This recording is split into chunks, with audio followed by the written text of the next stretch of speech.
Hey, what's up guys? Evan Aldo here. Oh God, memory lane. I am in New Canaan, Connecticut. When I was in high school, I used to run cross country and track. I was a pretty decent runner. This is probably one of the wealthiest parts of Connecticut, if not the wealthiest city in Connecticut. If you're not familiar, this is pretty close to New York City.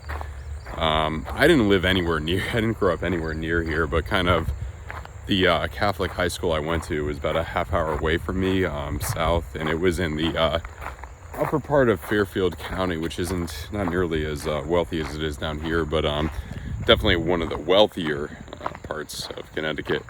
And wow, what a difference! Like just growing up in Derby, then going there, and then being able to experience, all this, seeing how much more opportunity, people in these communities had, and seeing, that anything is possible once you get out to, anything's possible in general. I don't care what circumstances you're in, but I mean, once you get out to a place like this, once you see, the way the people are raised, the things they're told, as opposed to the things people in general are told in other places, it's far different. It's definitely far different. I mean, it's beautiful out here. This is just these trails. As you can see, just trails. This is a huge park too, Wavenley Park. I remember just great memories just running here in the races. I did very well. I remember my senior year here, I did so well in that race. I think I ran low 18s for a 5K, which, if you're not familiar, is about 3.2 miles, which, I mean, low 18 minutes, which was, some of these kids were incredible. This is one of the best places for running in Connecticut, or no, in the United States, basically one of the best areas. I think all the very, very wealthy areas probably are. It's more of an Ivy League sport kind of track, that type of stuff. They actually say people, these individual sports like that are better at investing, better at things like that, because it's more of a non-teamwork type thing. You're kind of competing against yourself in a lot of ways. I mean, you are competing like against certain people, but you kind of are, like, there's so many people in the races. There was like hundreds and hundreds of kids. It was crazy. I don't even know if this actual trail was part of the race. It was, the memories the memories are faded a little bit, but I mean, what I want to talk to you about, it's a little bit more kind of about the law of attraction. I mean, the things I've accomplished, the places I've been, and the things I've accomplished have just been incredible. And I really don't think it's any innate talent that I have, or any innate thing that I've been blessed with, or whatever. Maybe it could be, but I really don't think it is. I really think most, if not all, people can pretty much achieve what I've achieved in my life. It's more about visualizing it. It's more about believing that it's possible. It's more about believing that you deserve it, and getting rid of a lot of limiting beliefs. I mean, when I was young, before I went to high school, up to 14 years old, it was always limited beliefs. It was always negativity. It was never really too much of anything that was positive, for the most part. I mean, sure, there were I got to go to Florida occasionally. Sure, there were certain certain positive things, but there's a lot of negativity, and it was just a different community, and people were into different things. Like, it was a totally different area. What was cool, what one man's treasure was another man's trash in a lot of ways. What was cool in upper Fairfield County, Connecticut, was not cool in the town I grew up in. It was different. It was totally different. And that's the difference. We're a product of the people we surround ourselves with, of the people we hang around with. But in modern day, with all the technology we have, you can, internet and everything, I mean, you could simulate a lot of things. Say you want to go to, I don't know, Thailand. Say you want to go to New Canaan, Connecticut. Look at some pictures online, pretend you're there. What would it feel like to be there? What would all these things feel like? Say you want to, I don't know, want to go to Yale or whatever. If you want to go to college or whatever like that, what would that feel like? What would the people be like? All the senses, sights, everything. How would that feel? Experience it. Do that. And a lot of people Neville Goddard. That philosophy, his philosophy would tell you to visualize it kind of as you're falling asleep every night. Just visualize all the things you want and get deep with them. Get deep with your imagination. Get deep with all these things, and you'll get them relatively quickly. And you got to let go, express gratitude kind of for what you already have in a lot of ways. And, people, a lot of times they'll tell you when you're young, you got to focus on one thing. You got to do this, that, or the other, or whatever. It's true to a certain extent. But, there's so many new opportunities that opened up, like trading, cryptocurrency. Cryptocurrency was not around some years back. This is a relatively new thing. And, you got to be open to these new opportunities. I feel like the people who are able to adapt, become the most successful, get the most riches, they're able to adapt to what's happening. They're able to see that things are always changing, that they know that anything could happen. They know how to think in terms of probability. They know that anything could happen. And they know how to hedge their bets in that way to always succeed at the end. Sure, there may be some negative points. Sure, they may make a lot of mistakes. Sure, it may not always go their way, but they know in the long run it will, and they're confident that it will, and they feel, a lot of times I remember when I was in high school, I wasn't from the most affluent family. I would compare to a lot of the other kids, but I would pretend to be.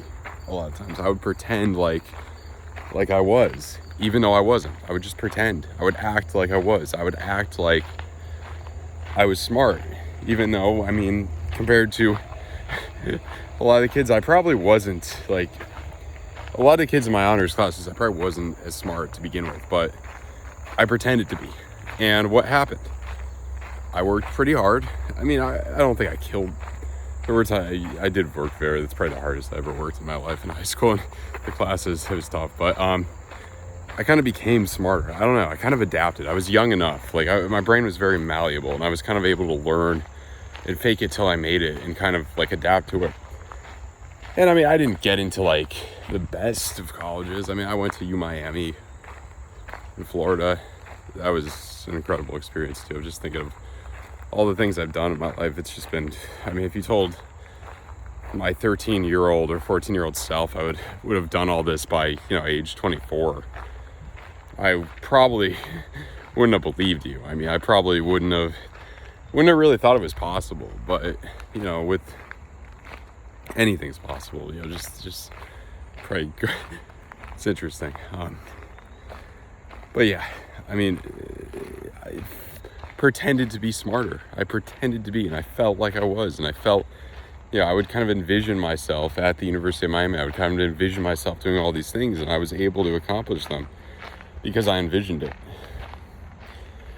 And, I didn't think too much of I didn't really have a plan B a lot of times. That's kind of how I did things. And it is kind of, from a outside perspective, it does seem reckless. It does seem risky. A lot of the things I've done are very risky.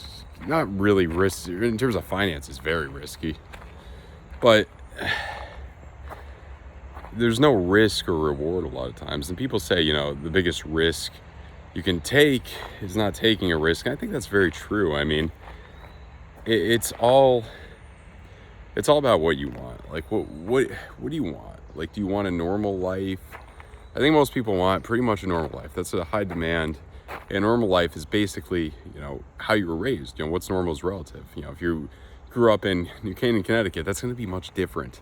What's normal is going to be considered to you is going to be much different than what's normal for somebody who grew up in, let's say, the west or east side of Bridgeport, Connecticut, or somebody who grew up in an inner city. It's going to be completely different. The way you were raised, the things you were exposed to, that's probably 100% going to be different. It's going to be a 180. That's not going to, it's all about kind of what you want, and another person's trash is another person's treasure. That's the main takeaway. Another person's, what the rich people view as treasure, the poor people view as trash, and vice versa. Surprisingly. I don't know. It's hard to really say who's right a lot of times. And the thing too, in terms of garnering wealth, what I've learned is Obviously, you need to own assets. That's really the only way you're gonna get wealthy or get freedom in life. That's the only way that's the only way you're gonna have enough time in your life and enough freedom to be able to come out here and make a video and do what you want every day of your life. That's the only way. You need to own some form of asset. Whether you could create the asset, whether you buy the asset, that's another video for another day. But you need to own assets. And when you, kind of losing my train of thought, but like when you envision that freedom, when you envision all these things, you got to realize that things are right in front of you a lot of times. And if you don't know what you want to do, like for example, like when I was young, I was in trading and investing. You know, at 12 years old, I would like to read about it, and I didn't know anything about it really that age. And everyone told me it was risky. Everyone told me I would lose all my money. Everyone discouraged me from pursuing it or going into it. So I thought of different other things, and I followed them. I mean, I was always called a nerd, you know, in the place I grew up in. So I just, when I got to high school, it was I didn't know anyone. It was a whole different set of people, whole different people from completely different communities. And I just wanted to fit in. I just wanted to have friends, because I never really had friends before. I was always alone. So I just wanted to fit in. So I never really talked about the technology as much that I was in. I never talked about the computer. I never talked about any of these things. I just talked about the things that the other kids found was cool or whatever, you know, video games. I don't know. And I kind of wish I messed around with trading and stuff much earlier. I kind of wish I tried it, but everyone told me, you know, it's impossible. Everyone told me it's impossible. That's the difference. I mean, I'm sure, like I said this in one of my other videos, like I'm sure that if you grew up with your parents being good at trading, if your parents doing this, you would have a totally different aspect. You know, it depends where you grew up and what your upbringing was like. That's why the poor stay poor, rich stay rich. It's all filial piety to a lot of extent. That's, if you don't know what that is, basically it's the process that you will most likely become your parents, whether you want to or not. It's a Confucian principle. It was interesting. Most people probably look at me like I'm crazy when I talk about it, but if you're into philosophy, you'd find that interesting. If you're not, you'd probably just think I'm a crazy person for talking about it. But yeah. So yeah, I mean, it's the way that you're raised. And the thing too, like this is another thing that gets talked about a lot, and it's very true. Like, only take advice from people you want to be like. You know, if somebody's older than you and you don't want to be like them when you're their age, you shouldn't take their advice. Taking someone's advice is basically going to have you end up like them. People technically usually always tell people, like I always tell my friends, like, you should get into investing, you should get into trading. If they listen to that, they're going to be more like me. Everyone pretty much, I mean, unless you're a very cynical or pessimistic weird person, like, you're probably going to give people advice that will make them end up more like you. Probably. I'm sure there's exceptions to this rule, like any rule, but that's the way I would see it. And so, you know, if there's no one around you that you really want to be like, what do you have to do? That's a great question. Find people online, you know, read about it, research people that you want to be like, and do what they're kind of doing. Ideally, you know, it's probably easier than ever with the internet. I feel like I'm surprised the wealth inequality has gotten worse since the internet was invented, because you would think that would make it more equal. We'll see what crypto does to that once that becomes more mainstream. But I mean, these trails are beautiful.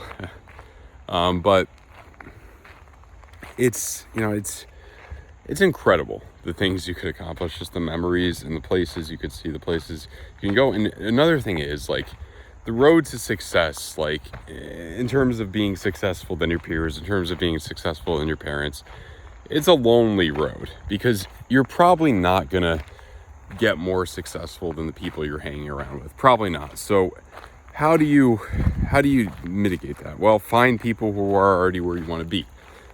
Sometimes it's hard to find, depending. If you can't find them, you're probably going to have to be alone a lot of times. Like this, I've done a lot of things, you know, by myself. I've traveled to a lot of places by myself. Obviously safer for me because I'm like a 6'3" guy, but it's the road. It's a lonely road sometimes, but it can have all the benefits. I mean, you can get anything you want in life, anything. Like, I don't even care how ridiculous it is. Like, we have so much power in our individual minds. Like, I don't want to sound like blasphemous. I mean, some people say like, oh, your brain is God or you're God. It's kind of, I don't really, it depends how you define God. That's where I don't describe it that way, but like, you have, your imagination garners a lot of power. The way you perceive things, the way you see things has so much power. Like, the thing I would like say is like, stay more in the present moment and feel like you already have the things you want. Let's say it's money. Say, I am wealthy. I am powerful. I don't know. I have this amount of money that I want, or whatever. And believe it. Feel as if you already have it. Like, for example, right now, like, I mean, I've basically mastered, let's say in the point, like, I've mastered how to make a good living trading, how to turn small amounts of money into large amounts of money using a specific strategy, using multiple strategies, market cipher, whatever. And I don't know, obviously, nothing really lasts forever. People always say, it's not for long. Things with the internet, these people making large amounts of money, it's not for long. So yeah, I mean, I'm not going to go like blow it all and, go crazy. That's not really, in terms of, if you're wondering if I would ever buy like a Lamborghini or a Ferrari, probably not.